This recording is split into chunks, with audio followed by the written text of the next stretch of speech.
Il venait de tuer et de démembrer quelqu'un dans la pièce voisine. Les personnes ayant été kidnappées, comment avez-vous survécu? Un de mes amis a été kidnappé alors qu'il faisait des livraisons.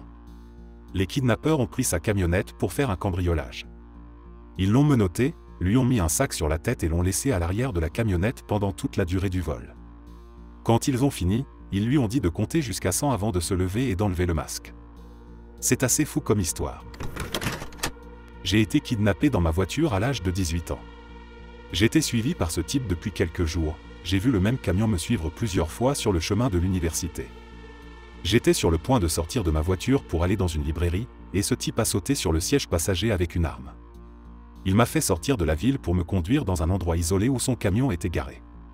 Je n'ai jamais su comment il m'avait suivi jusqu'à la librairie sans le camion. Il voulait garder l'arme sur moi pendant qu'il sortait de la voiture parce que j'avais une bombe lacrymogène dans mon sac. Alors qu'il reculait, il a glissé et perdu pied. Je n'ai jamais démarré une voiture aussi vite et à ce moment j'ai réussi à prendre la fuite avec la voiture. Je suis allé directement au poste de police mais il n'a jamais été arrêté. N'allez jamais là où ils vous disent d'aller sans faire de bruit. Luttez comme un diable pour rester sur place. Même si vous vous faites kidnapper de force, le fait de crier et essayer de vous battre peut amener un témoin à venir voir ce qui vous arrive et à le signaler. Je rentrais de l'école pour déjeuner et un type dans un petit camion est sorti, a prétendu être un officier de police et m'a dit de monter dans le camion. Tout de suite, je me dis que je n'irai nulle part avec ce clown. Il prétend être un policier et du coup je lui demande où est son badge. Pendant qu'il commence à me parler des ennuis que je vais avoir si je ne fais pas ce qu'il dit, dans ma tête, je me dis que tout ce que nous avons à faire, c'est de filer derrière la maison juste à côté de nous. Dans ce quartier, il y a tout un tas de sentiers qui partent dans tous les sens. Si on y arrive, il n'y a aucune chance que ce type nous attrape. Je lui ai carrément dit que je n'irai nulle part avec lui. Il a été pris au dépourvu, comme s'il n'était pas habitué à ce que quelqu'un le défie. Il a pris un air effrayé et est retourné dans son camion.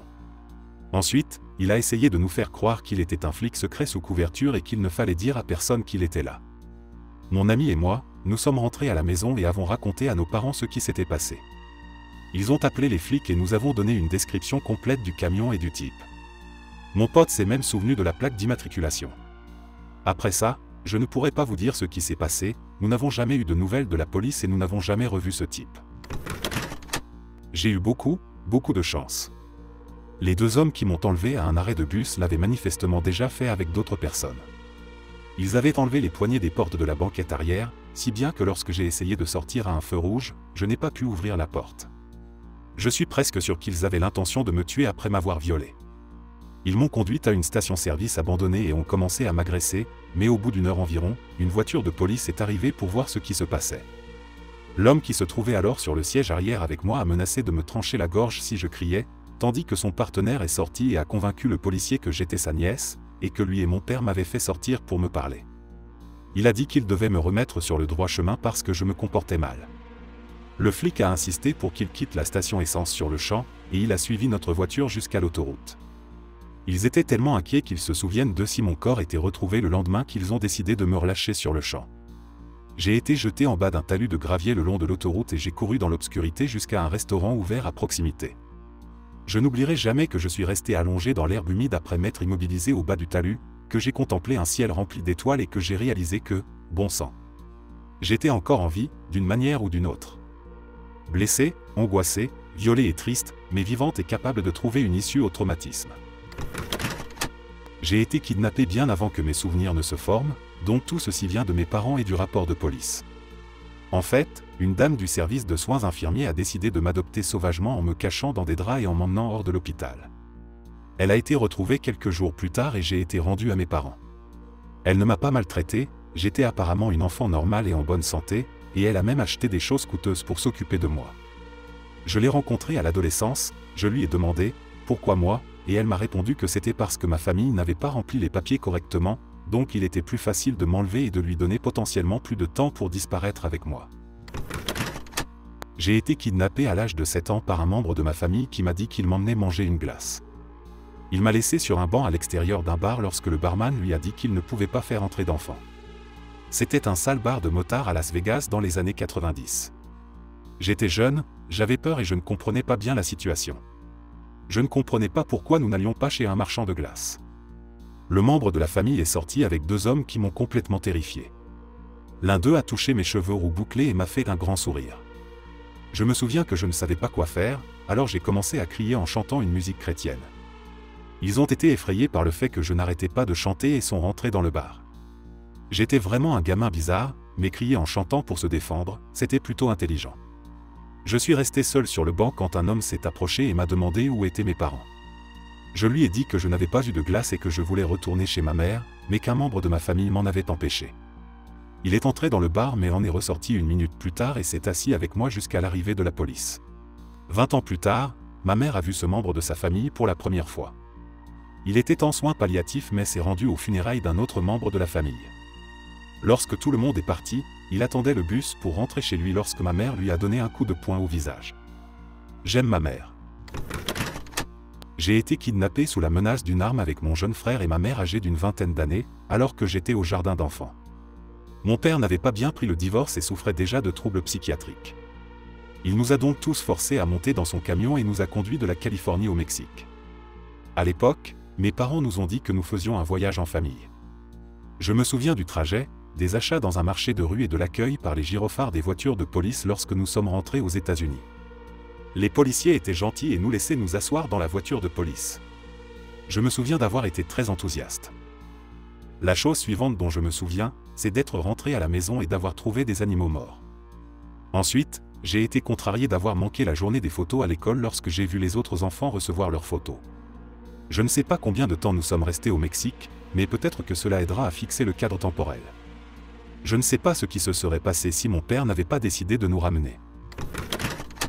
J'ai été kidnappé à 17 ans par des hommes que mes parents avaient engagés pour m'emmener en cure de désintoxication lorsqu'ils avaient découvert que je fumais de l'herbe.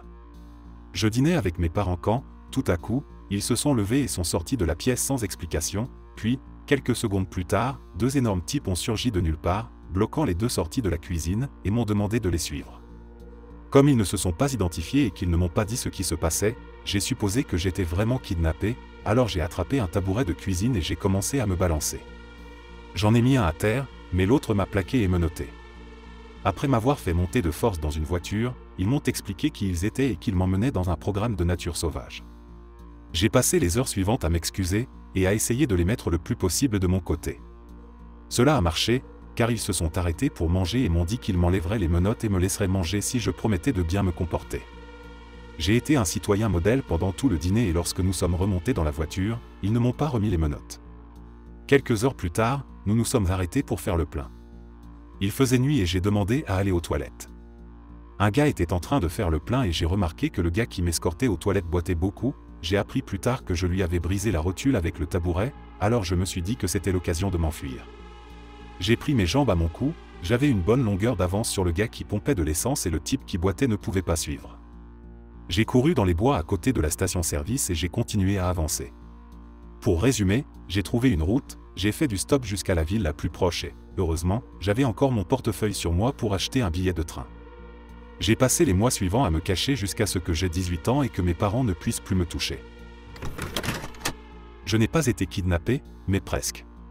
J'ai grandi dans un très mauvais quartier. Je rentrais chez moi un soir quand j'avais 12 ans, seul.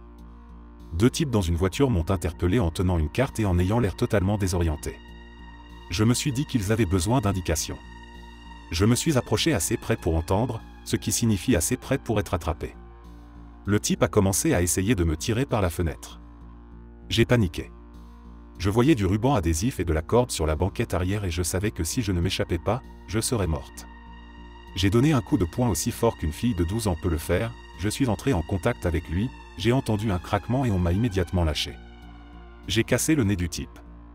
J'ai couru aussi vite que j'ai pu pendant près de 20 minutes, me cachant dans les buissons et sous les voitures. Je n'en ai jamais parlé à personne, car j'avais honte de m'être mise dans cette situation. Avec le recul, j'aurais trouvé une cabine téléphonique, je n'avais pas de téléphone portable à 12 ans et j'aurais appelé la police ou prévenu mes parents. Je revenais d'une fête, ivre et défoncé, et je suis rentré dans un taxi sans licence dans la rue. C'était avant Uber etc., et je n'ai pas vraiment fait attention à la voiture. Après être monté, il a verrouillé les portes et m'a informé qu'il ne m'emmènerait pas à ma destination. Comme j'étais en état d'ébriété, je ne me souviens pas de beaucoup de détails, juste qu'il essayait de m'embrasser. Tout ce que je pouvais penser, c'était de le faire parler. J'ai exagéré mon état d'ébriété et j'ai essayé d'être une fille ivre aussi ennuyeuse que possible. Il m'a finalement éjecté de sa voiture près d'un carrefour très fréquenté et j'ai couru jusqu'au métro. Le frère de ma grand-mère a été kidnappé et ils ont demandé une rançon. C'est un homme d'affaires prospère qui a été menacé d'une arme dans le parking de son bureau. L'affaire a fait la une des journaux et tout le reste, et la photo qu'ils ont utilisée, par coïncidence, montrait mon père en arrière-plan. Il s'est écoulé un mois avant que les ravisseurs n'entrent en contact avec la famille pour lui faire part de leurs exigences. Ces types étaient des pros, ils avaient déjà fait ça avant et s'étaient renseignés. Ils savaient exactement combien il valait. C'était vraiment difficile pour nous. D'après ses dires, ils ne lui ont jamais fait de mal physiquement, mais il a été gardé dans une pièce sombre pendant tout ce temps et nourri de sandwichs. On lui a même donné ses médicaments. La prière et le fait de penser à sa famille ont été les seules choses qui lui ont permis de tenir pendant ces 3 mois. À la fin, ils ont attrapé le responsable de l'opération et l'ont relâché. Dire qu'il était traumatisé est un euphémisme, je n'ai jamais vu une personne aussi brisée. Il ne pouvait même pas esquisser un sourire. Ce qui est fou, c'est qu'un autre homme d'affaires local vient d'être kidnappé à son tour. Lorsque j'avais 12 ans, quelqu'un m'a enlevé sur le parking d'un magasin et m'a mis dans son coffre. Quelqu'un nous a vus et s'est mis à nous poursuivre. Le gars s'est arrêté et s'est enfui quand il s'est rendu compte que les gens le voyaient, il s'est arrêté et je suis sorti. Ce n'est pas moi, mais ma cousine a été kidnappée par un pédophile pendant environ 5 jours. Le kidnappeur avait une quarantaine d'années à l'époque. Elle n'avait que 9 ans et a été battue et violée. Elle avait des cicatrices partout et était affamée. Il avait brisé la pauvre enfant. Je me souviens que lorsqu'elle est revenue, elle était si nerveuse et avait de gros problèmes de confiance, elle était terrifiée par le noir et l'extérieur. Il n'a été condamné qu'à 7 ans de prison, ma famille était si furieuse. Elle s'est suicidée à l'âge de 15 ans. Elle me manque énormément, elle avait tellement de potentiel et elle était une source d'inspiration. Je me souviens un peu de sa lettre de suicide, c'était il y a des années, ma mémoire est donc un peu floue, ce n'était qu'une partie. J'aimerais que le monde soit aussi bon qu'on me l'a dit et j'aimerais que personne n'ait à passer par la douleur que j'ai connue.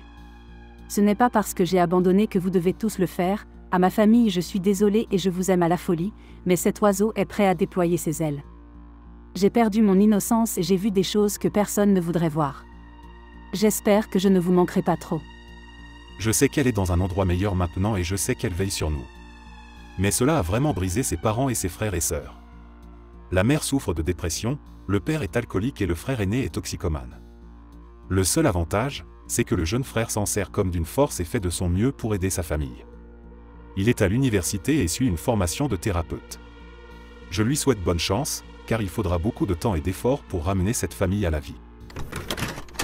Une de mes amies a été attirée hors d'un bar, puis kidnappée avec 2 autres femmes, au sud de la frontière. Elles ont été poussées dans un 4x4, ont eu les yeux bandés et ont été emmenées dans une maison où elles ont toutes les 3 été agressées sexuellement par plusieurs hommes.